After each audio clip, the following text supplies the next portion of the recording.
Hola, mi nombre es Rocío González y esto es Chat Museográfico.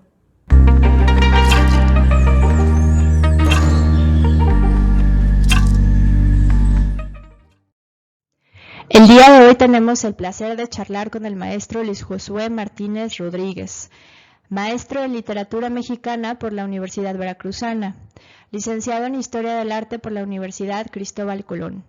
Ha participado en distintas publicaciones y curadurías acerca de arte contemporáneo en Veracruz.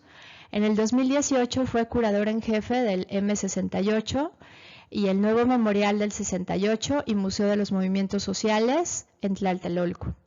Ha sido profesor de la licenciatura en la Facultad de Artes Plásticas, la Facultad de Danza, la Facultad de Letras Españolas, la Escuela de Estudiantes Extranjeros y especialidad en fomento a la lectura de la Universidad Veracruzana. Del 2013 al 2016 fue subdirector de Educación e Investigación Artística en el IVEC. Coordinó distintos programas culturales y federales y estatales, así como organizó y curó emisiones 19 y 20 del Festival Internacional Afrocaribeño. Coordinó exposiciones en el AI Festival del 2013 y 2014. Del 2018 al 20 fue director de Planeación, Vinculación, Desarrollo Sectorial y director general de Museos, Exposiciones y Galerías de Jalisco, ambos puestos en la Secretaría de Cultura del Estado de Jalisco. Actualmente es catedrático de la Facultad de Artes Plásticas de la Universidad Veracruzana y doctorándose en Historia del Arte en la UNAM. El día de hoy estoy muy contenta de poder estar aquí contigo. Estamos el día de hoy con Josué Martínez, que es un personaje muy interesante y muy con como mucha riqueza.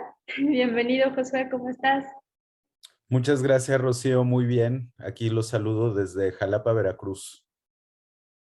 Súper bien. Algo que se me hace muy interesante con Josué en específico es también su visión desde Jalapa, justamente como para tratar de descentralizar eh, en estas grandes globos del arte, ¿no? Que siempre se jalan como varios polos en el país y que Jalapa de alguna forma siempre o últimamente en estos últimos ya 10, 15 años ha estado figurando muchísimo también como una sede cultural bastante importante.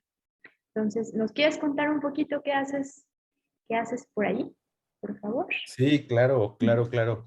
Pues yo soy de Jalapa, sin embargo, estudié Historia del Arte en el puerto de Veracruz, que aunque para muchos el Veracruz les parece como un solo territorio, ¿no? Es un territorio muy complejo porque es un estado que tiene una geografía pues muy amplia.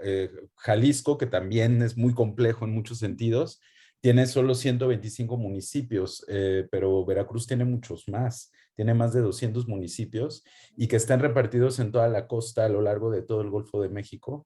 Y ese tipo de geografía le otorga como unas diferencias y unos contrastes pues muy difíciles a veces en términos de cultura. Y Jalapa y Veracruz son dos ciudades que podrían parecer totalmente opuestas. Los vemos desde las crónicas de los viajeros del siglo XIX, que llegan a Veracruz y dicen una serie de cosas y llegan a Jalapa y dicen cosas totalmente distintas. Entonces, haber estudiado en el puerto de Veracruz me otorgó una visión diferente, digamos, de una historia del arte que se iba construyendo desde otros territorios. Tuvimos una escuela principalmente de cubanos, entonces la historia social del arte es como un punto muy fuerte para los que estudiamos en el puerto de Veracruz y la relación con la cultura popular. Una imagen que para nosotros fue muy importante, una persona que ha sido como maestra en términos de pensamiento es Ida Rodríguez Prampolini, también historiadora del arte, que fundó el Instituto Veracruzano de la Cultura y que justo la fundó con una idea desde la cultura popular, aunque ella trabajó mucho el arte contemporáneo en la década de los 70s. Bueno, ustedes están, toda la gente tapatía está vinculada de alguna manera con Ida porque Matías Geritz, que fue su pareja, pues llegó primero a Guadalajara, ¿no? Entonces tiene una impronta ahí Matías en Guadalajara y hay una relación entre Ida, Geritz, Guadalajara, Veracruz, que todavía yo creo que se tiene que explorar de muchas maneras, ¿no? Entonces, Ida Rodríguez Prampolini creo que puso como una visión de la cultura popular, pero a la vez, bueno, pues teníamos estas necesidades de empezar a trabajar con los artistas locales, principalmente del puerto y posteriormente de Jalapa. Entonces, sí fue como una formación muy peculiar, muy relacionada con lo local.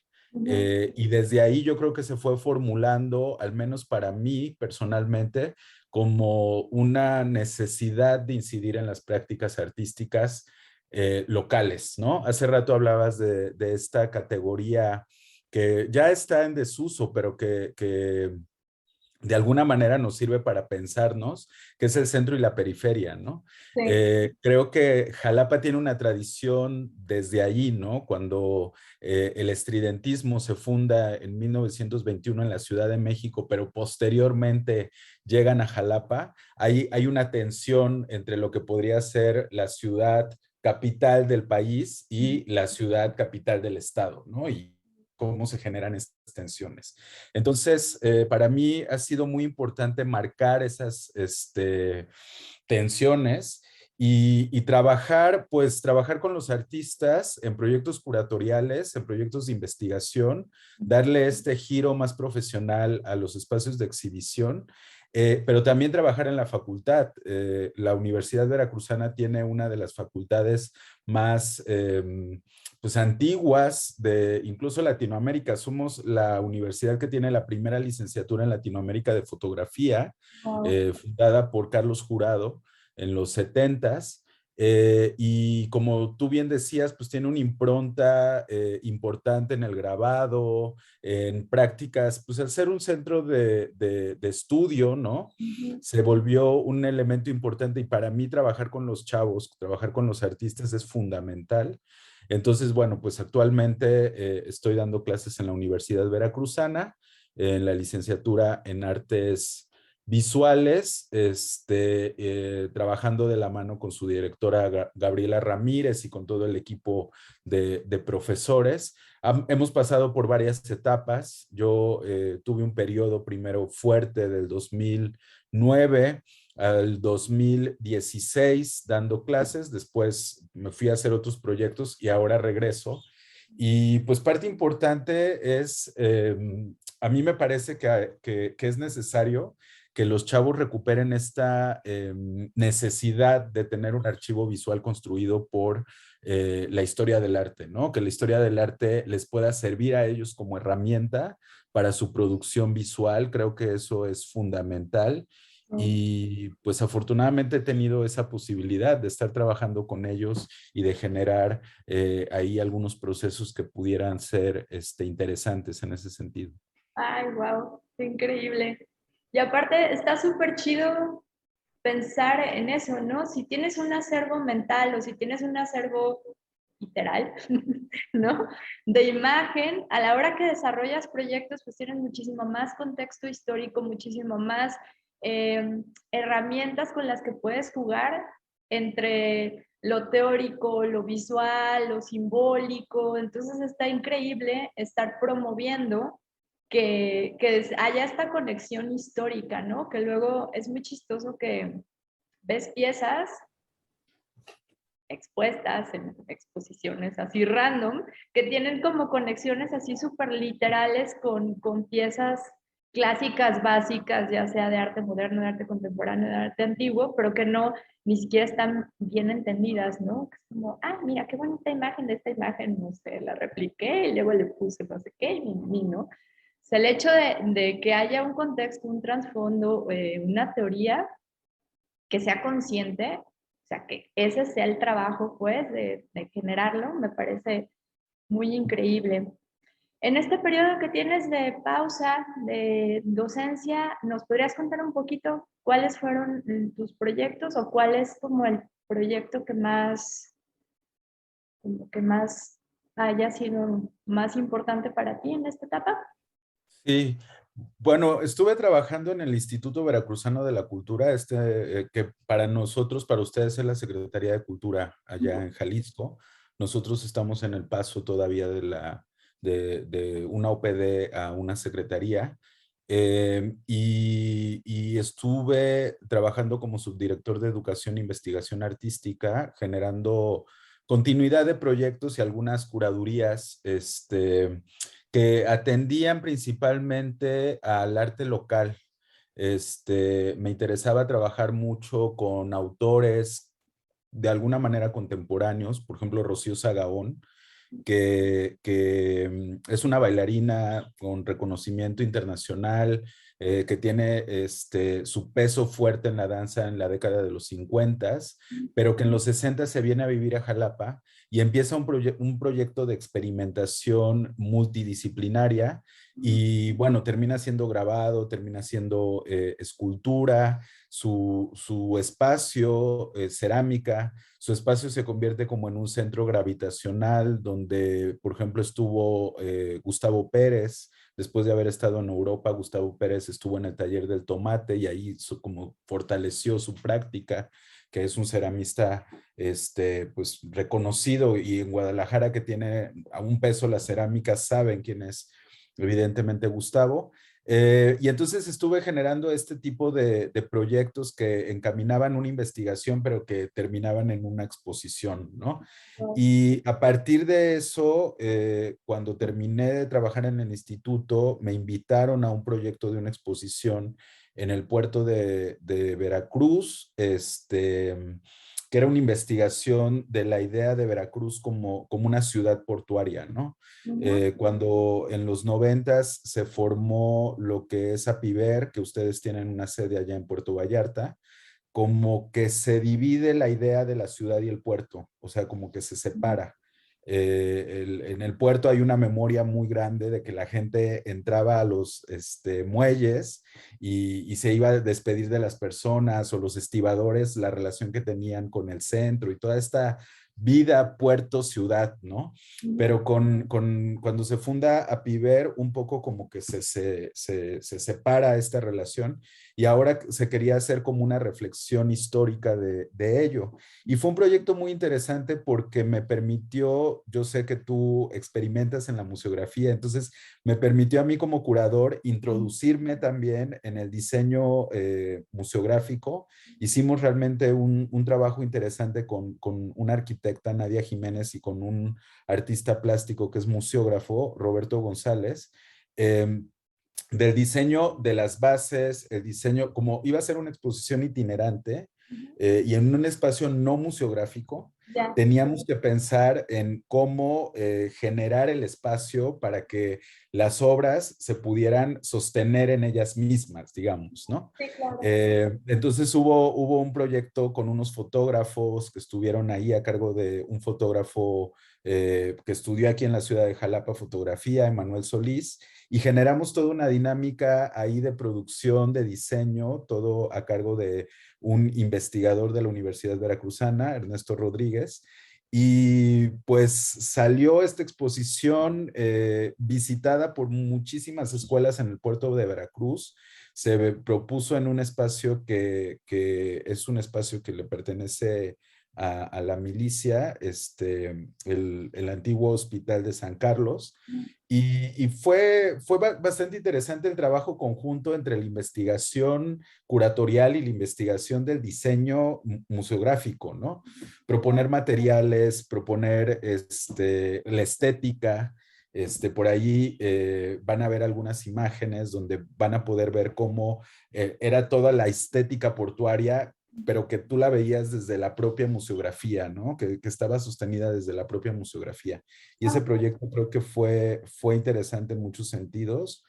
Y de ahí justo me invitaron a participar en la renovación del memorial de Tlatelolco.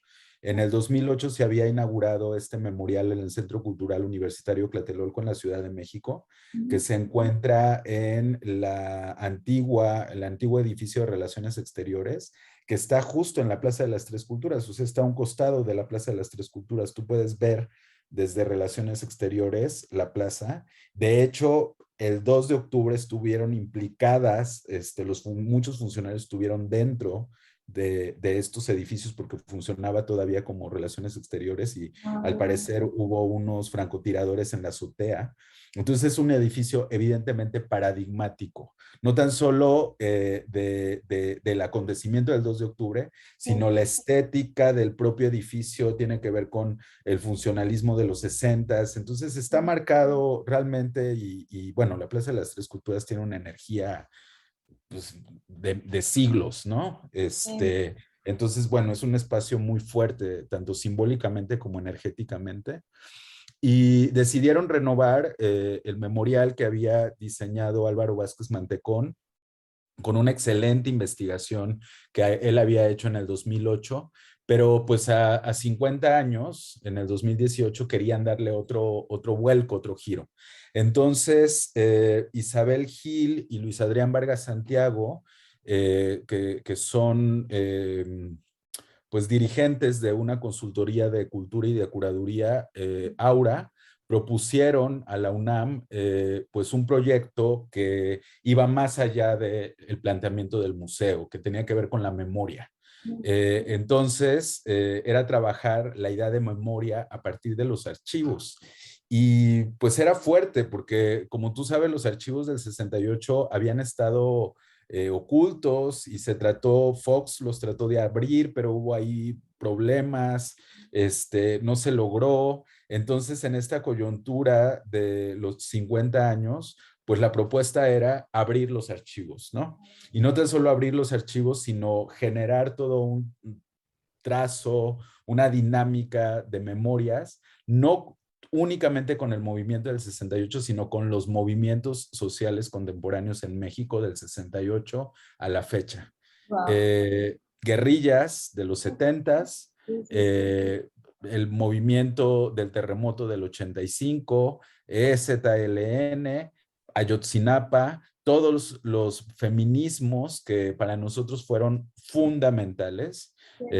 La teoría feminista fue como una línea que nos fue ayudando y nos fue generando las teorías feministas, que nos fue guiando y que nos fue generando ahí toda una serie de dinámicas. Entonces, se trató de un proyecto principalmente de memoria, ¿no? Y pues con ello era ponerlo también en sala, porque pues teníamos que hacer un museo también, ¿no? Claro. Entonces, ustedes pueden entrar a la página M68, ahí hay un archivo de archivos, ¿no? Hay archivos, están desde documentos de la AGN hasta archivos privados de las feministas, ¿no? Como un archivo fabuloso que tiene Jan Castro, que es una feminista de la primera ola, que se ha dedicado a generar toda una documentación increíble del feminismo lésbico. Y pueden ir también a Tlatelolco, ahí en el antiguo edificio de Relaciones Exteriores, pues generamos un proyecto curatorial pues que era experimental y en muchos sentidos, que tiene que ver justo con desplegar los archivos, ¿no? Pero como Luis Adrián Vargas Santiago y yo fuimos los curadores en jefes y somos historiadores del arte, malformados en el puerto de Veracruz o deformados como historiadores del arte en el puerto de Veracruz, pues Claro. le quisimos dar una impronta distinta en muchos sentidos. Para empezar, invitamos a otros curadores. No nos quedamos únicamente nosotros con la autoría de la curaduría, estuvieron participando. Nos parecía importante y relevante que abriéramos la discusión a muchas visiones, ¿no? Que no fuéramos únicamente nosotros los que diéramos la historia de M68, del movimiento del 68, sino que fueran muchos otros, ¿no? Y muchas otras también. Entonces nos estuvo acompañando Álvaro del Castillo, Ana Elena Malet, Ana Neyman, Elba Peniche, Emanuela Borcochelo, Eunice Hernández, Israel Rodríguez, Jacinto Rodríguez Munguía, el Laboratorio Curatorial Feminista, Julio García Murillo, Signa Lab, que son del ITESO, liderado por Rosana Reguillo y Susana Zavala Orozco. Todos ellos, junto con un equipo fabuloso de chavos, investigadoras e investigadores iconográficos, nos ayudaron a ir armando lo que era una locura, porque ustedes ya lo verán y pues es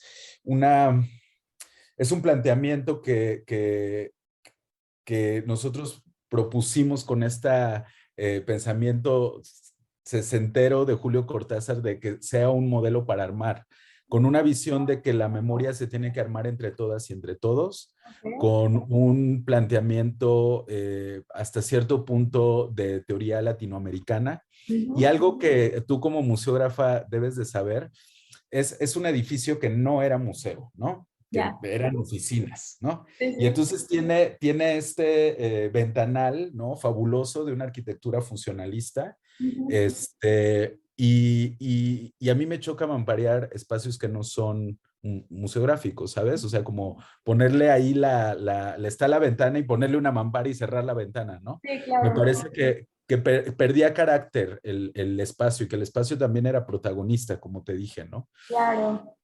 Y entonces lo que diseñamos son unas estructuras que permiten ver las ventanas, permiten ver la Plaza de las Tres Culturas, Claro. permiten saber que estás ahí, ¿no? Sí, sí, Saber que estás en ese edificio que también fue parte de la historia claro. eh, y que eso nos fuera ayudando a ir narrando también el propio edificio, ¿no? Pero también con una visión de horizonte, ¿no? Como que para mí era muy importante plantear la idea y para Luis Vargas evidentemente también, de que el 68 era un espacio para pensar, para imaginar políticamente, Sí. que teníamos que imaginar políticamente un futuro con esta idea de vamos caminando todas juntas, todos juntos para un futuro, para una construcción de una comunidad, ¿no?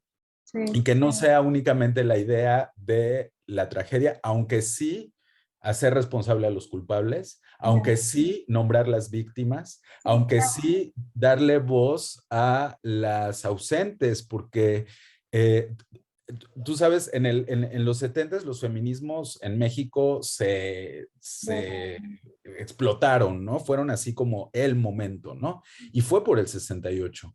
Ya. Muchos de los testimonios nos han llevado a decir que las mujeres en el 68 se politizaron, digo, el feminismo en México tiene desde el siglo XIX una tradición, pero un grupo importante de mujeres de clase media se politizan para construir, para configurar, para desarrollar otro tipo de planteamientos y son estas mujeres las que salen a las calles en la década de los 70 a repensar un espacio que había sido invadido por pues el miedo, porque Ya. después del 2 de octubre y después de todo lo que sucede en las manifestaciones subsecuentes, incluso el halconazo, años posteriores, Ujú. pues la gente empieza a tener ya miedo de manifestarse. Y son las mujeres las que vuelven a salir a las calles y las que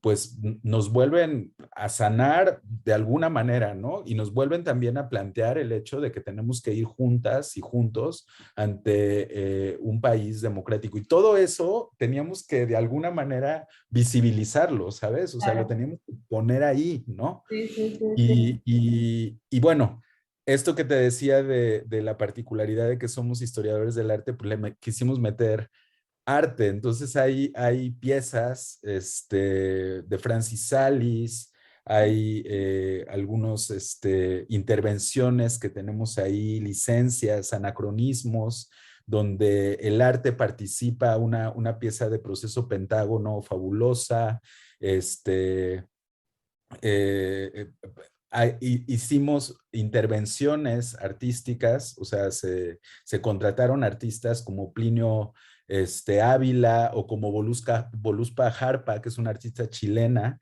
Ujú. contemporánea que trabaja con los archivos y con la atestación de la memoria.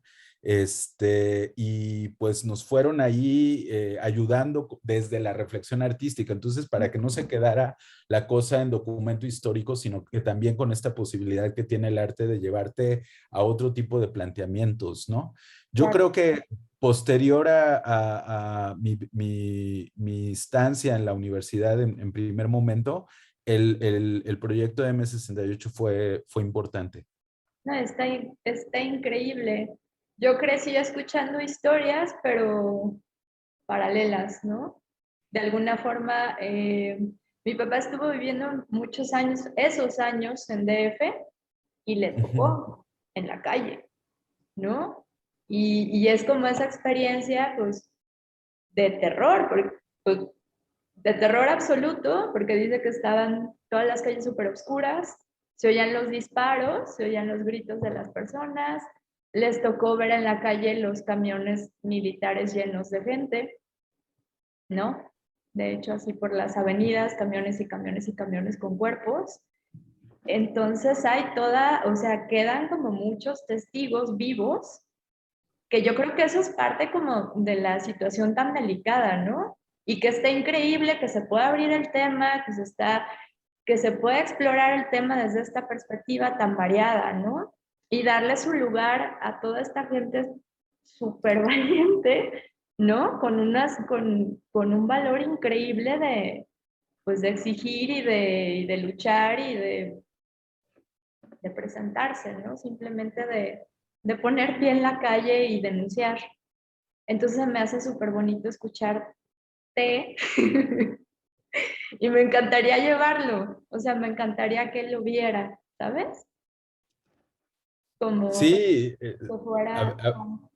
ojalá que le guste bueno, ojalá que les guste no tan solo a los que estuvieron en el movimiento, sino también a, Sí, sí, sí. pues está hecho también, ¿sabes? Tiene el 68 se hizo un análisis de públicos y el Centro Cultural eh, Universitario Tlatelolco es muy visitado por los estudiantes. Mandan mucho a chavos de secundaria y a chavos de prepa Qué cool. a entender la historia contemporánea de México ahí, ¿no? Claro, Entonces claro. también quisimos hacer algo que fuera para ellos, ¿no? Sí, sí, sí, En sí. una narrativa un poco distinta. Hay un videojuego al final. Wow. Sí, sí, tiene elementos ahí que pues son hasta cierto punto experimentales, ¿no? Y desde ahí yo creo que se deben de tomar. Y algo que con lo que iniciaste,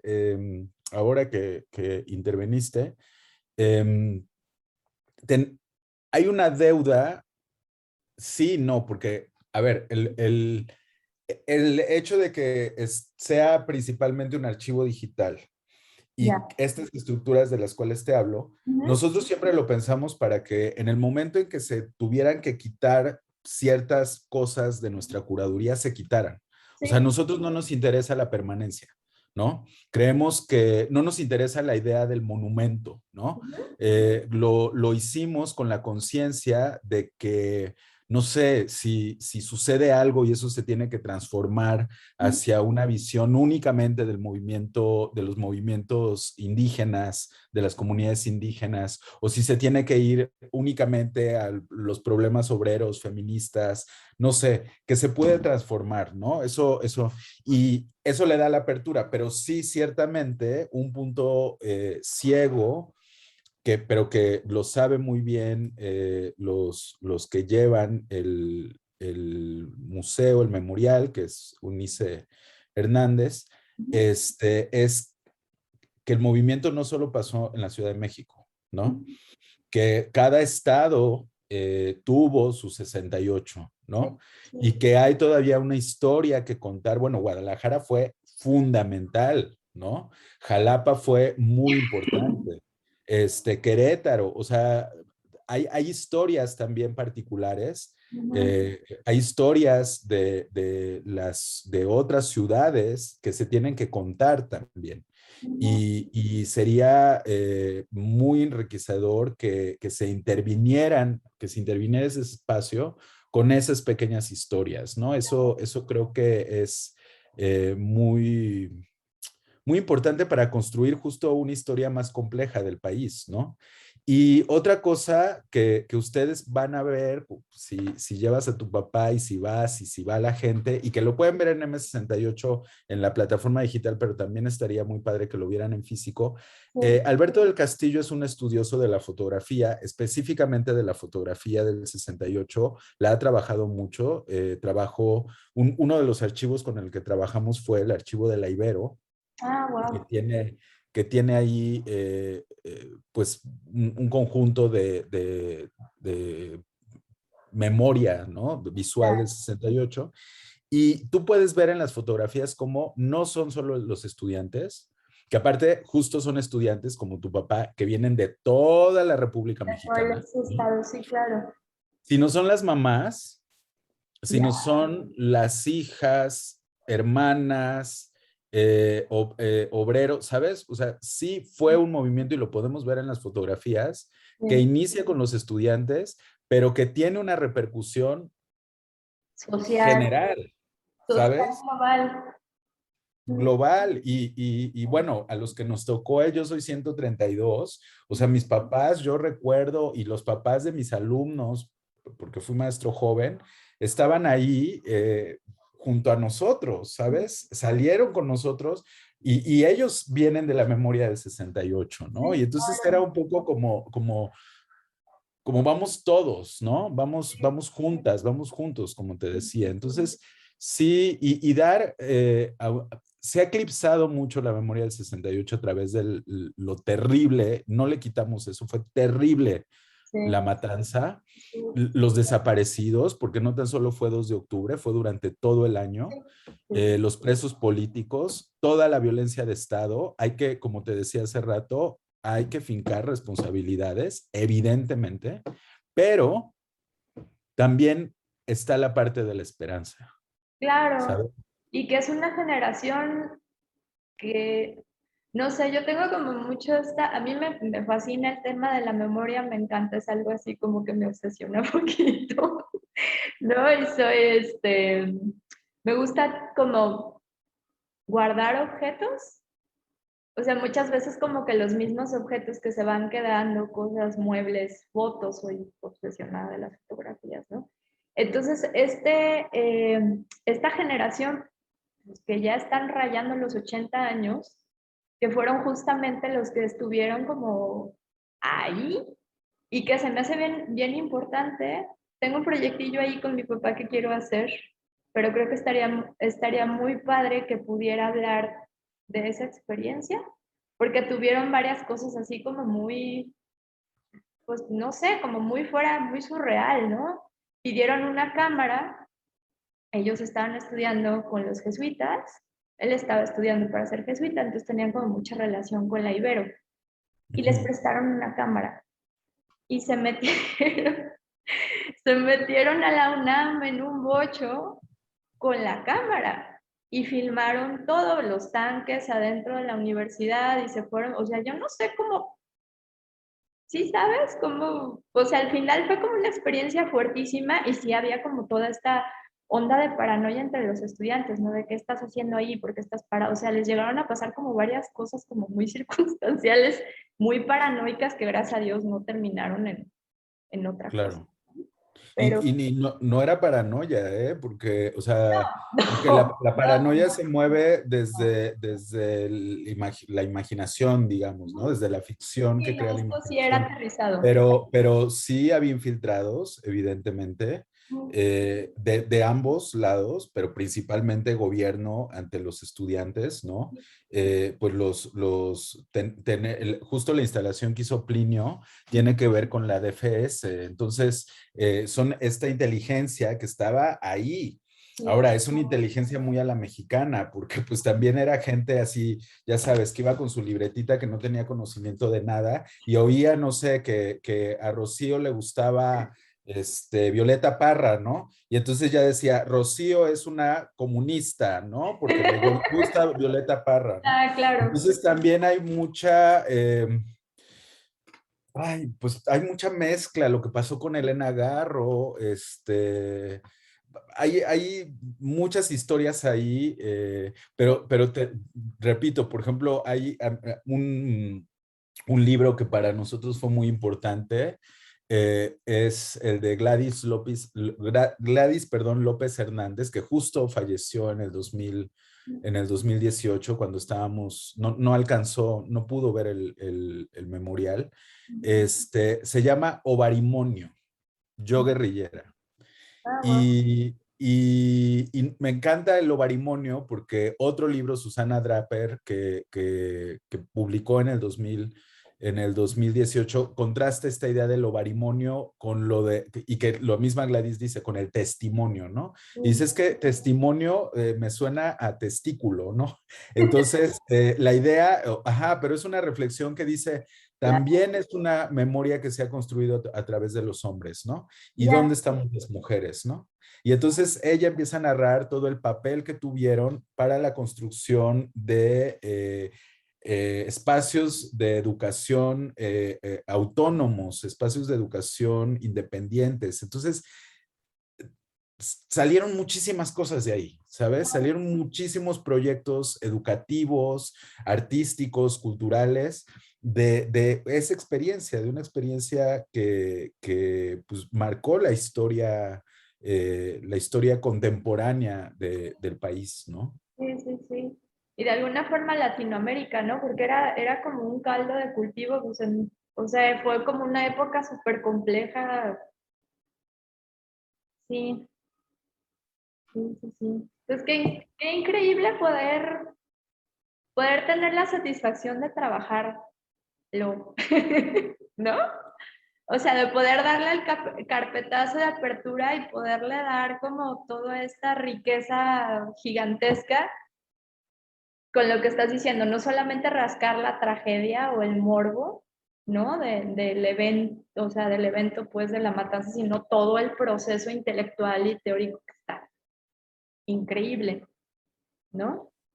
Sí, fue una experiencia muy interesante, pero te digo, siempre con la consigna de dejarlo abierto para que vengan otras generaciones y vengan otras miradas y vengan otras maneras. Creo que trabajar con la memoria, como dices, es muy rico, pero una de las cosas, en México, la experiencia, hace rato que mencionaba la experiencia latinoamericana, Argentina, Chile, Colombia, tienen toda una reflexión con respecto a la memoria. Para ellos la memoria ha sido fundamental, principalmente por las dictaduras tan férreas que han vivido, ¿no? El propio Brasil, la memoria en Latinoamérica es como fundamental, pero México ha tenido un aparato de la memoria, al menos estatal, que es la memoria de bronce, ¿sabes? Y es esta memoria que se pone en esculturas, hablando de las esculturas que ahorita está muy en boga, ¿no?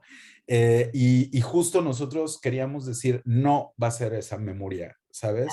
Nuestra memoria es fracturada, nuestra memoria es fragmentaria, nuestra memoria va a pasar por el cuerpo, por las corporeidades, va a pasar por otro tipo de experiencias y tenemos que plantear esta idea de una memoria que está siempre en revisión, siempre en construcción, que no está terminada y que no se termine porque si la terminamos, la pagamos, ¿no?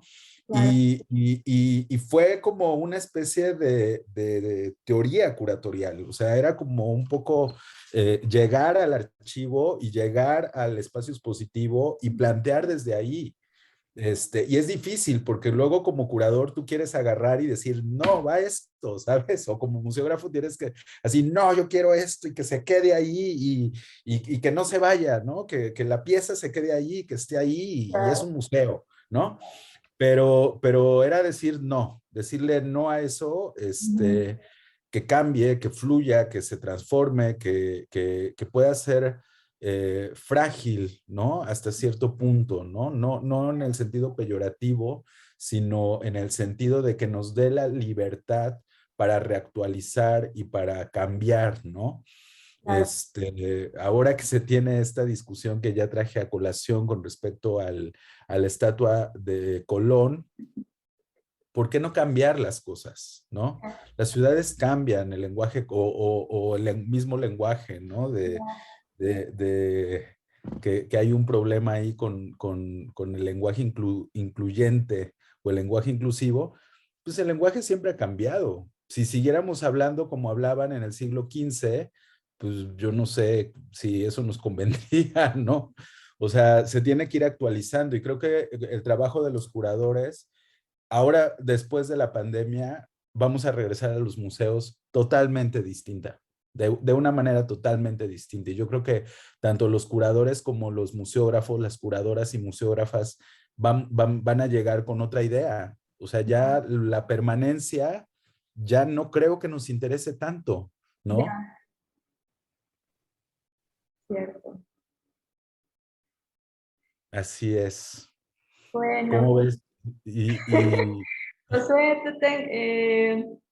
te quiero dar las gracias de todo corazón por querer compartirnos todo esto. Me quedo como mentalmente muy acelerada y con mucha reflexión, lo cual agradezco un montón y espero tenerte muy pronto otra vez. Muchísimas gracias.